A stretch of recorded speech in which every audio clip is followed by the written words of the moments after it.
हाय दोस्तों, मेरा नाम है नरेश महतो एंड मैं आपको सिखाऊंगा सेल्स। अपने सेल्स के ग्राफ को कैसे बढ़ाना है वो मैं सिखाऊंगा। तो चलिए शुरू करते हैं।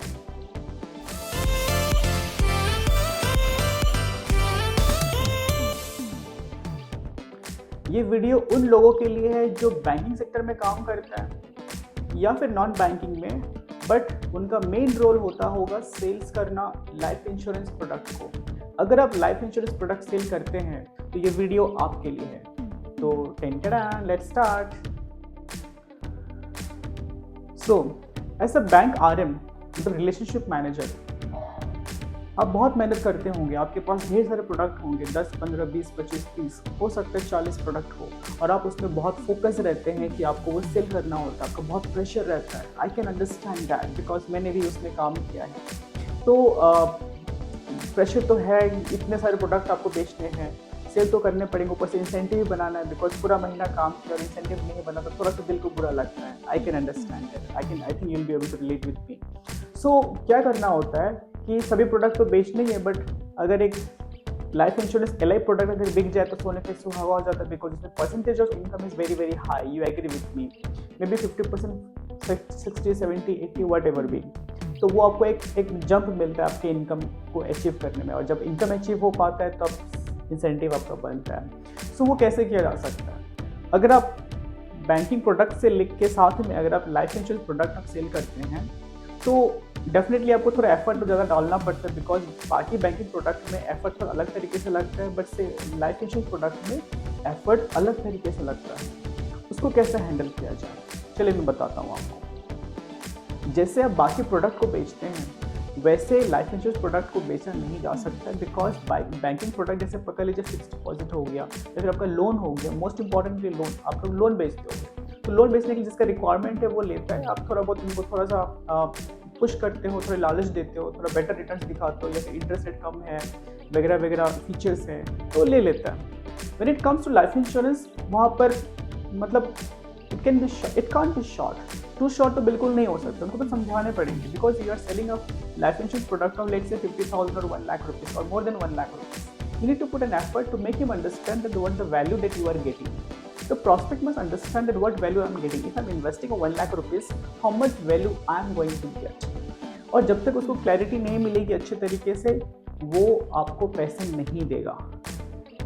तो आपको एफर्ट डालना है कि उसको समझ में कैसे आए ताकि जल्द से जल्द आपका वो पेमेंट हो सके। The closure can be done basically. Let's talk on this part now.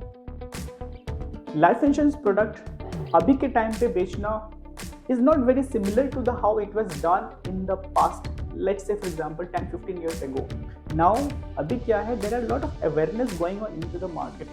People know that what investment is, what is savings, what is insurance, all these are people know about it. In that case, when people are so much aware about it, you can't be just pitching them the features. Features is not going to help them buy the product. You have to relate it with their need, with their requirement, with their pain. एक emotionally आप खेल सकते हो उनके साथ में। जैसे for example पकड़ लीजिए a person, prospect is, let's say for example a prospect name is X and X basically he is having no any requirement, but he is 35 years old, he is married, he is having a 2 kids, one is daughter and other one is son, and he has to think, he haven't made any plan। उन्होंने कोई plan नहीं बनाया कि उनको बच्चे के पढ़ाई के लिए ज़रूरत हो सकता है, उनको कुछ पता भी नहीं है। He the life is going on as usual. अब आप उनको पिच कर सकते हो कि देखिए सर आपके बच्चे हैं, एक बेटी है, एक बेटा है, उनके लिए अगर आप कोई प्लानिंग नहीं करते तो आने वाले समय में आपको ये दिक्कत हो सकता है कि आप चाहेंगे कि ये प्रॉब्लम आपको फेस करना पड़े जहाँ पर कोई अगर इमरजेंसी आता है और आपके जो भी सेविंग्स है सारे आपके खर्च हो जाएंगे, उसके बाद क्या होगा। You can have this kind of discussions and make him realize that sir ये आपके लिए इम्पॉर्टेंट है, अगर आप नहीं करते हैं, इसको पोस्टपोन करते हैं तो आपको ये प्रॉब्लम फेस होगा। क्या आप चीज़ों को प्लान करना चाहेंगे या बस इसको सिर्फ पोस्टपोन ही करते रहेंगे। Give him the pen, make him realize. And इस तरह से डिस्कशन करके आप उनके क्लोजर की तरफ में लेकर आ सकते हैं जहाँ पर आप एक प्रॉपर प्लान, जहाँ पर उनको बेनिफिट मिले वो चीज़ें आप उनको बता सकते हैं।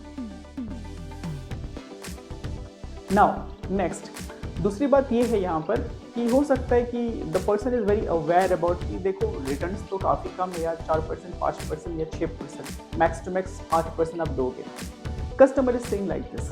अब कस्टमर इज सेइंग कि मेरे को 8% लेकर मैं क्या ही कर लूँगा सर, जबकि मेरे को मार्केट तो मेरे को 15-20% दे रहा है। अगर if the prospect is saying like this, अगर प्रोस्पेक्ट ऐसा बोल रहा है तो उनको बता सकते हो सर। अच्छा, in that case what you need to do is that आपका कोई भी प्रोडक्ट प्योर ट्रेडिशनल प्लान वहाँ पर नहीं जाएगा, वो लेगा नहीं आपसे, बिकॉज 5-6%, 7% वो नहीं लेगा, या 8% नहीं ले पाएगा। वो पार्टिसिपेटिंग प्लान अगर आप दे रहे हैं तो ठीक है, मैक्सिमम 8% मिलेगा, उससे ज़्यादा तो मिलने वाला है ही नहीं, तो वो नहीं लेगा वो। वैसे केसेस में if you have any plan where you are when you are suggesting और where you are giving them advance income and regular income yearly basis पे, अर्ली इनकम बेसिकली, जहाँ पर हर साल उसको एक certain amount he is getting and that money he is reinvesting in the mutual fund or SIPs, and that way in the combination he is able to get a very good return, और an average 15-16% का एक average return मिल जाता है। वैसा product अगर आप उनको देते हो तो he can think about it and he will purchase from you। आपको बेसिकली रिलेट करना पड़ेगा। At this time traditional plan को बेचने के लिए आपके पास स्ट्रेटेजी होने पड़ेंगे, otherwise it is very very challenging to sell traditional plan, insurance plan, because जो भी इंश्योरेंस प्लान है वो आपका सेविंग्स के साथ में linked and that's why it becomes very costly for insurance and very low return for the savings. Only if the customer is aware that the returns that you are showing me, I'm getting more than this outside, मेरे को बाहर में से ज़्यादा मिल जा रहा है तो मैं आपके पास क्यों करूँ? This can be the contradiction। वैसे केसेस में आपको कंबाइन करने पड़ेंगे, एक अच्छा सा वो एक पैकेज बनाना पड़ेगा, give them a good presentations and then the person will definitely take. अब यहाँ पर आपको थोड़ा इमोशनली भी खेलना पड़ेगा।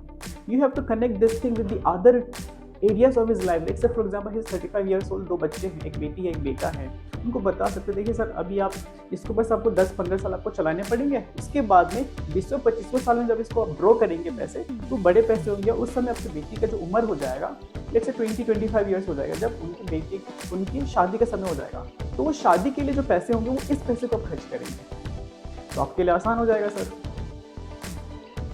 तो इतना बर्डन नहीं पड़ेगा आपका। This kind of like if you are able to relate with this, उनको रियलाइज करवा के दोगे, the person will be highly interested to go ahead with the plan, he will purchase the plan. वही तो करना है आपको, आपको परेशान नहीं होना है। You need to relate it with the needs, with the requirement. उनको रियलाइज करवाइए, उनसे बातें करिए, talk with them, what are the areas. ये इनिशियल डिस्कशन में आपका हो जाना चाहिए। जब पहला 2-3 मिनट 5 मिनट जो आप डिस्कशन कर रहे हो, उनसे पूछना है उनका इनकम क्या है, क्या करते हैं, प्रोफेशन क्या है, जॉब है ना बिजनेस है, उनसे पूछिए। मैरिड है कि नहीं, बच्चे हैं कि नहीं, ये पूछिए। कोई इनिशियल इन्वेस्टमेंट कहीं पर करके रखा हुआ है कि नहीं, कहाँ पे किया है, तो LIC में है ना, फिक्स डिपॉजिट में है ना, कहाँ पर है, उनसे पूछिए। इससे क्या होगा, आपको पता चलेगा कि उनके इंटरेस्ट के बारे में, नीड्स के बारे में, रिक्वायरमेंट के बारे में, क्या उन्होंने किया वो पता चलेगा, और क्या करना है, क्या हमें सजेस्ट करना है वो हम उनको बता पाएंगे। अब ये प्रोसेस से फॉलो करेंगे तो डेफिनेटली आपको रिजल्ट्स मिलेगा। हाँ, एफर्ट्स तो लगता है, बिना एफर्ट्स के तो रिजल्ट नहीं आएगा, so you have to put in effort. But हाँ, अब अगर आप 10 लीड को आप टच कर रहे हो, टच बेस कर रहे हो, नॉट नेसेसरी 10 के 10 क्लोज हो जाएंगे, बट हाँ यू कैन हैव एटलीस्ट, अगर आप एक भी क्लोज कर लेते हो, वर्स्ट केस सिनेरियो में अगर आप एक भी क्लोज होता है, at least you are getting some at least value, increment तो हो रहा है आपके इनकम में एटलीस्ट। अगर एक 1 लाख रुपये से अगर आपका क्लोज हो रहा है तो गेटिंग सम इनकम, राइट, वो आपको हेल्प करता है। सो जस्ट आप ऐसे ट्राई करिए। I will come up with more values and all. I hope it was helpful for you, it was valuable for you. इस तरह के टिप्स मैं आपको और दूंगा। I make sure that I come up with the next video where I am giving you the pitch. आपको मैं proper pitch दूंगा, उस पिच को फॉलो कर सकते हो, या फिर कुछ उस तरह का वीडियो मैं दूंगा जहां पर आपके लिए सेल करना आसान हो जाएगा। You will be able to increase your income, you will be able to increase your incentive. So that's all from my side today, and will connect again with similar kind of videos जहां पर आपका sales को बढ़ाने में को बदलेगा। तो till then bye bye, take care. And हाँ, अगर आपको अच्छा लगा तो प्लीज़ सब्सक्राइब करिए, लाइक करिए एंड शेयर करिए अपने दोस्तों के साथ में जो ऑलरेडी बैंक में काम कर रहे हैं और जिनको इनकम बढ़ानी है। Bye bye, take care.